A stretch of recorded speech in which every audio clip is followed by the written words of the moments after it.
Pemirsa, kasus korupsi yang melibatkan mantan Menteri Pertanian Syahrul Yassin Limpo menarik perhatian publik. Ex-mentan ini didakwa menerima 44,5 miliar rupiah dari memeras pejabat Kementan dan berpotensi terlibat dalam TPPU.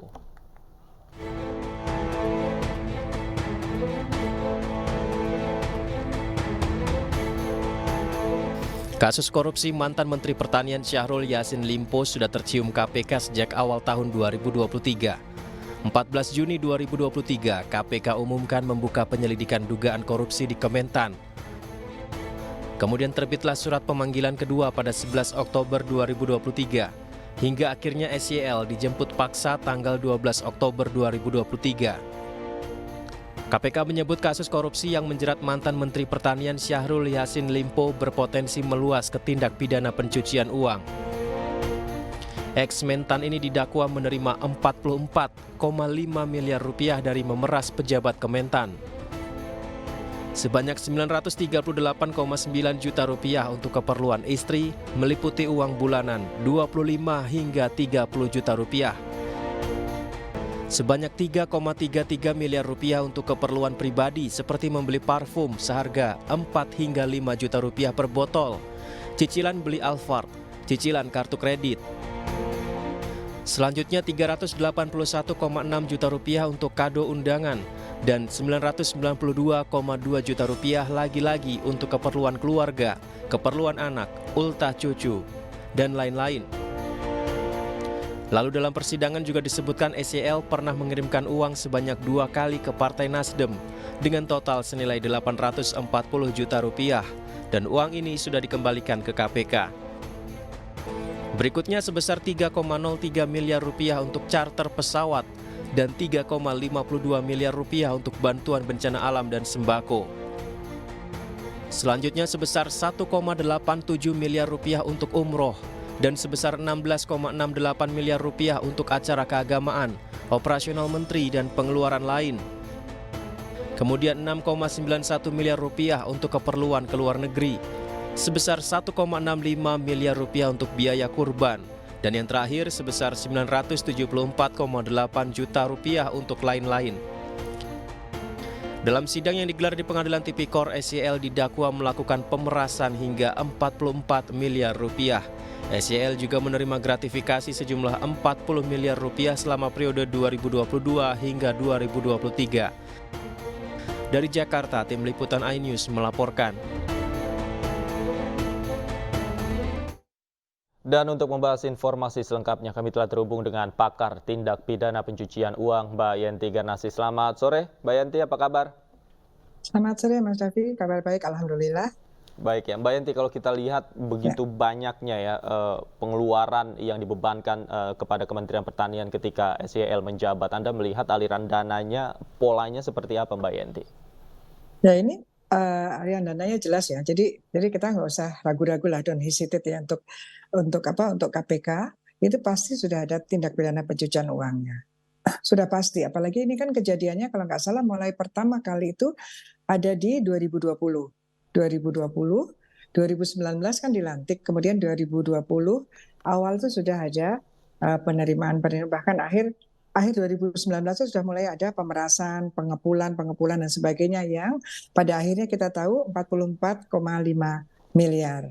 Nah itu kan dari anggaran kementerian, dari manapun posnya lah, itu kalau itu anggaran kementerian dan kemudian digunakan oleh pejabatnya, itu berarti terjadi korupsi. Nah setelah korupsi itu kemana uangnya, itu berarti sudah terjadi lagi yang namanya tindak pidana pencucian uang. Kenapa harus menggunakan tindak pidana pencucian uang? Karena setiap korupsi, setiap kejahatan ekonomi, kita harus mempunyai mekanisme bagaimana hasil kejahatan itu dilacak, di tracing ya, dilacak kemana alirannya, dan yang paling penting adalah bisa disita, dan kemudian nanti kalau terbukti dirampas dikembalikan kepada yang berhak.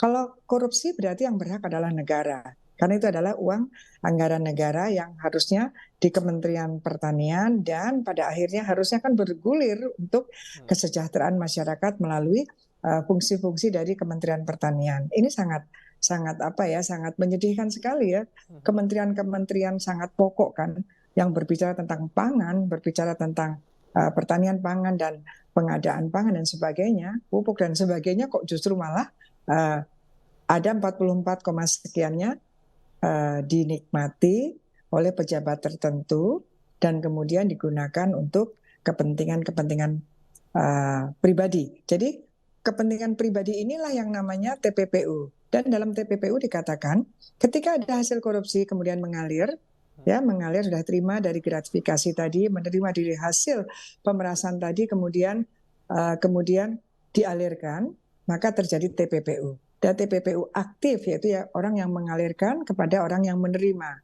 Di dalam TPPU yang aktif maupun yang pasif itu sama-sama harus tindakan hukum, yaitu dikenakan TPPU aktif dan TPPU pasif.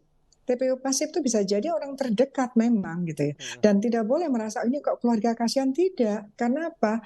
Karena memang pada yang aktif, pada yang pasif inilah kemungkinan uang itu bermuara, kemungkinan hasil kejahatan itu ada yang mungkin sudah berubah jadi properti dan lain sebagainya atau barang, itu yang harus kemudian menjadi tujuan penyitaan dan perampasan, di mana orang yang menerima itu kalau dia sendiri merasa ini sesuatu yang janggal, dia menerima dan dia minta misalnya, itu berarti dia sudah memenuhi unsur tindak pidana pencucian uang pasif. Demikian. Oke, konsepnya adalah follow the money begitu ya, ikuti kemana Follow uang the itu money. mengalir. Nah, bagaimana kemudian ketika keluarga terdekat ini, tadi Anda katakan sebenarnya tersangka pasif begitu, tidak mengetahui bahwa pemberian barangkali orang tuanya, barangkali pemberian kakeknya itu berasal dari uang yang tidak semestinya begitu. Apakah ini juga bisa dikenakan sanksinya? Ya, jadi kalau kita bicara tindak pidana, kita akan memidana, akan menyatakan seorang tersangka, terdakwa, dan dipidana, itu kita berbicara unsur yang ada dalam pasal-pasal itu ya. Jadi di dalam unsur tindak pidana pencucian uang memang dikatakan menerima atau mengalirkan atau menerima hasil kejahatan yang ditanyakan adalah yang diketahuinya berasal dari hasil kejahatan atau patut diduganya. Jadi betul-betul unsur yang really to know dan or at least have reason to know, atau paling tidak dia mempunyai alasan untuk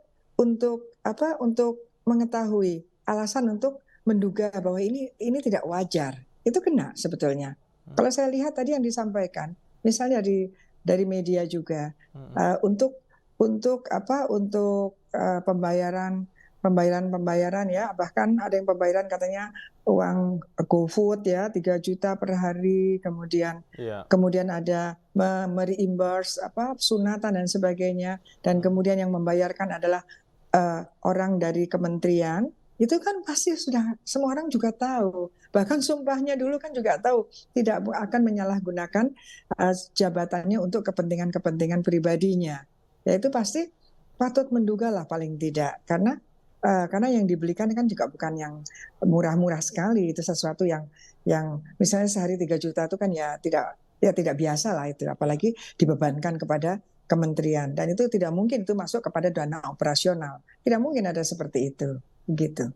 Oke. Kalau kita tahu sebagai seorang menteri kan pasti mendapatkan tunjangan-tunjangan yang nominalnya tidak sedikit ya Mbak Yenti. Apakah kemudian tunjangan-tunjangan yang didapatkan ini bisa dimanfaatkan untuk keperluan pribadi, atau sampai di mana batasannya ketika itu dimanfaatkan sebagai pribadi, apakah itu menggunakan dana operasional dan tunjangan dan dana kementerian?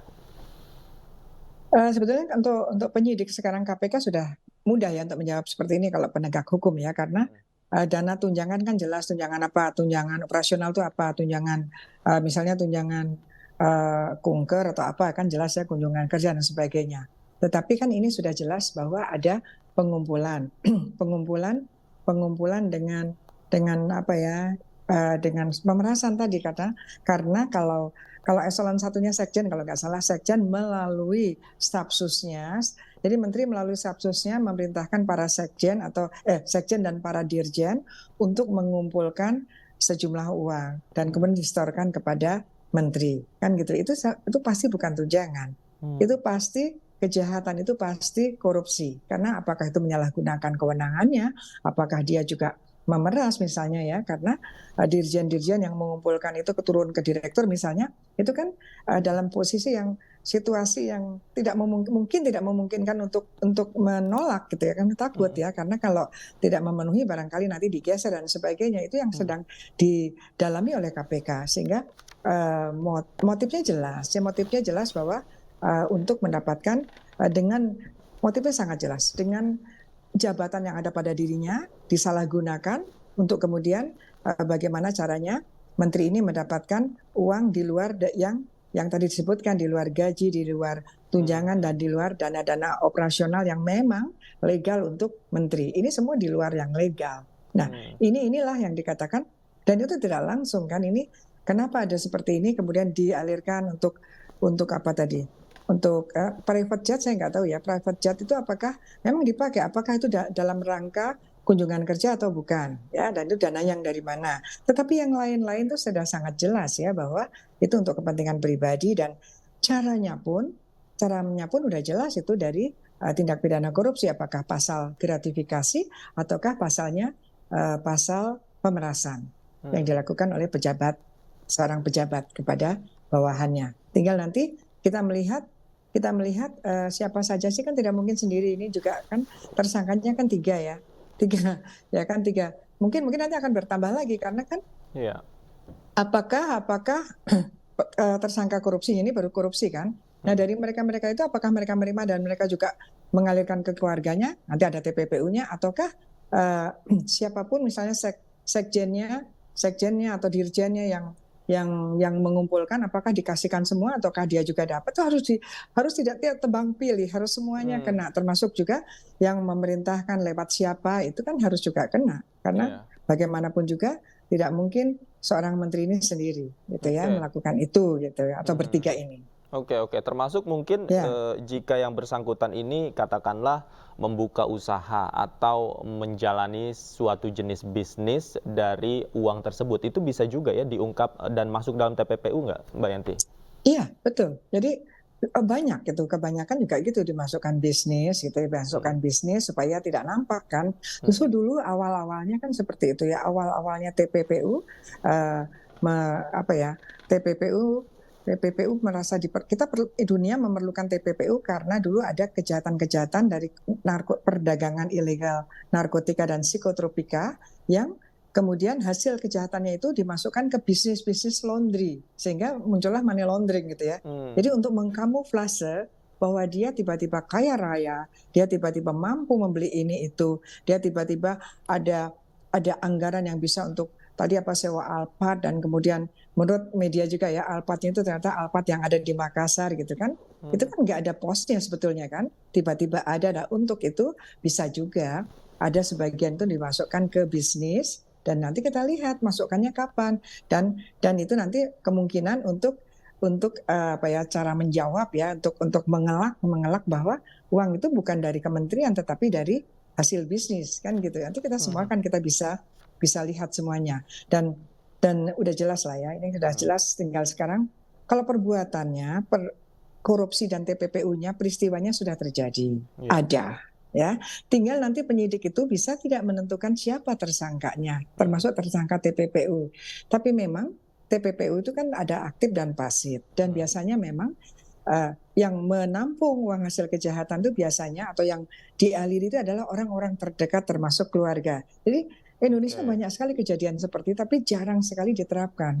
Jadi ini tidak bagus ya. Jadi sebetulnya potensi untuk menjadi pelaku tindak pidana pasif itu kan menjadi potensi yang besar sekali untuk menyembunyikan itu. Kalau itu dilindungi terus, kita tidak bisa menguatkan integritas bangsa. Jadi kita harus meningkatkan integritas bangsa kepada keluarga kita, kepada orang-orang tertentu yang terdekat kita. Hati-hati dalam menerima uang, dalam menerima hadiah. Kalau hadiah itu sangat tidak wajar, itu kita harus hati-hati. Siapa tahu yang kita terima itu dari hasil kejahatan, korupsi atau kejahatan apapun, kita bisa menjadi pelaku juga, walaupun bukan pelaku kejahatan korupsinya, tapi pelaku TPPU-nya. Dan nanti barang yang kita terima akan dirampas juga. Selain itu juga dipidana maksimum 5 tahun dan juga ada dendanya. Ini yang harus ditekankan. Gitu. Jadi ini untuk contoh gini ya, yang contoh paling kasar adalah Menteri Pertahanan Yunani itu kena korupsi alutsista dan TPPU. Pelaku TPPU pasifnya siapa? Istri dan anaknya. Itu bisa dilihat di di Oke. apa di media lah, di Baik. online kita lihat itu ada. Jadi don't hesitate lah, jangan ragu-ragu. Siapapun yang menerima hasil kejahatan sepanjang dia paling tidak patut menduga bahwa yang diterima itu janggal, ya Ya. tidak wajar, itu dia bisa Baik. kena TPPU Pasif. Baik, baik. Kita lihat nanti apakah penyidik mampu Betul, ya menentukan tersangkanya, siapa yang tersangka aktif dan juga tersangka pasif. Kita lihat nanti apakah betul. keluarganya juga terlibat. Terima kasih Mbak Yenti sudah Terima kasih bergabung Mas bersama Syafri. kami di iNews Sore. Selamat sore, sehat selalu.